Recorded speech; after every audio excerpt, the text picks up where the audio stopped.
Meu irmão, minha irmã, nós temos meditado em 1 Tessalonicenses, no capítulo 4, do verso 9 e verso 10, onde Paulo diz, no tocante ao amor fraternal, não há necessidade de que eu vos escreva, porquanto vós mesmos estáis por Deus instruídos, que deveis amar-vos uns aos outros.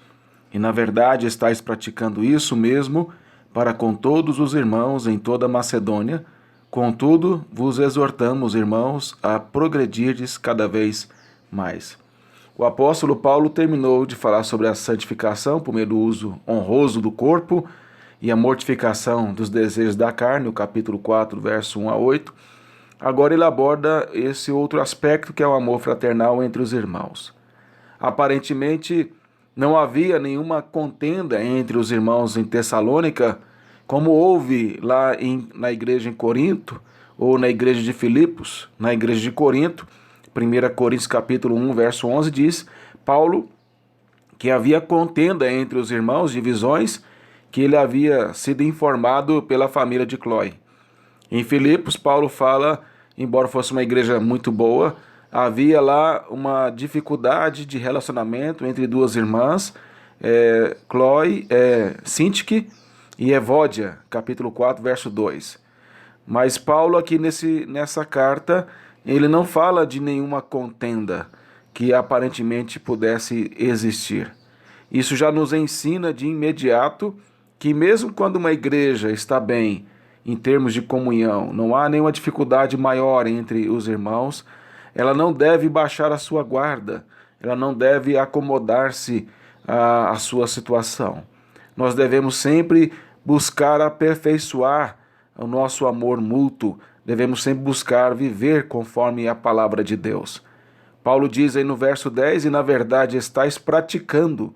Então Paulo diz que aquela igreja estava praticando, ele não está exortando uma igreja que não estava praticando, mas uma igreja que estava de fato praticando isso. Voltando ao texto, no verso 9, ele diz no tocante ao amor fraternal. Ele está falando aqui desse amor fraternal. A palavra fraternal, amor fraternal, é um termo que dá origem na nossa língua de filantropia. Quando alguém faz algo filantrópico, tem a ver com boas ações em relação ao próximo. Nós temos alguns termos na língua que foi escrito no Novo Testamento, que é o grego, que são traduzidas para a nossa língua como amor. Por exemplo, ao amor ágape. Esse amor é utilizado lá em Efésios 5, 25 e várias outras partes do Novo Testamento. É o termo mais utilizado. Esse amor refere-se a um relacionamento incondicional, sacrificial. E ele é mais usado quando se refere ao amor de Deus para conosco. Deus nos amou de uma forma incondicional, sacrificial, dando seu único filho.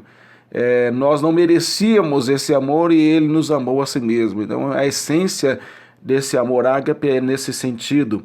Paulo usa esse exemplo para mostrar lá em Efésios 5:25 que o marido deve amar a sua esposa como Cristo amou a igreja. Como que Cristo amou a igreja? Aí o termo é ágape, amou de forma sacrificial, incondicional. Então o marido deve amar a esposa de forma incondicional, sacrificial, imitando o amor de Cristo. Portanto, o que eu quero explicar apenas a você é que esse termo ágape, ele é utilizado muito em relação a Deus com a gente. Agora, esse amor filantrópico aí, fraternal, que Paulo utiliza, que não ocorre tantas vezes quanto ocorre. Esse amor filantrópico, ele ocorre não mais relacionado ao nosso amor mútuo. Ele tem a ver com hospitalidade, com amizade, tem a ver com... Ele era utilizado, e Paulo usa muito esse termo, para falar daquele ósculo santo. Havia aquele, na cultura judaica, o beijo,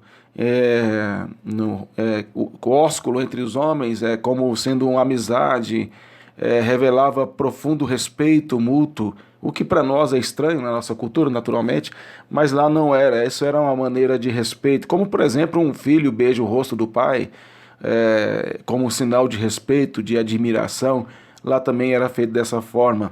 Então, o que eu quero dizer com tudo isso é que Paulo está afirmando aqui que o amor fraternal entre os irmãos deveria ser essencialmente respeitoso, de amizade, de hospitalidade, de carinho, de cumplicidade no que diz respeito ao cuidado de uns para com os outros.